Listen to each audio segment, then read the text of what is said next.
ջան, այսօր ականատես եղանք հերթական ապատեղեկատվությանը ֆանտաստիկայի ժանրից։ Որոշ լրագրողներ, լրատվականներ, այնուհետև տասնյակ օգտատերեր սոցցանցերում մեկը մյուսից կիսվելով տարածում էին մի լուսանկար, վիդեոկադր Գյումրիի 7 վերք եկեղեցում տեղի ունեցած պատարագից։ Նրանք պնդում էին, որ այդ պատարագին ներկա է եղել կյանքի խոսքի եկեղեցու ավագովիվ Արթուր Սիմոնյանը։ Միանգամից ուզում եմ ասել, որ սա հերյուրանք է, զրպարտություն եւ ապատեղեկատվություն։ Հարց. ինչպես կարող է կյանքի խոսքի եկեղեցու ավագ հովիվը ներկա լինել Գյումրիում, եթե նա ֆիզիկապես չի գտնվում Հայաստանում, նա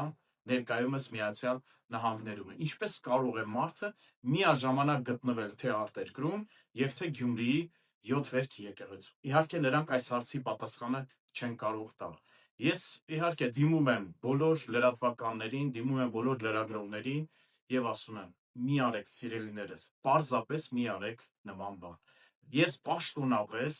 պահանջում եմ, որպեսզի բոլոր այդ տեսանյութերը, գրառումները հեռացվեն եւ դուք հանդես գաք հերքումը, որովհետեւ դա իսկապես ապատեղեկատվություն է, դա իսկապես զրպարտություն է։ Եվ ես ուզում եմ նաեւ տեղեկացնել, որ բոլոր այն լրատվականները, լրագրողները, ովքեր չեն հարգի մեր պաշտոնական այս խնդրանք պահանջը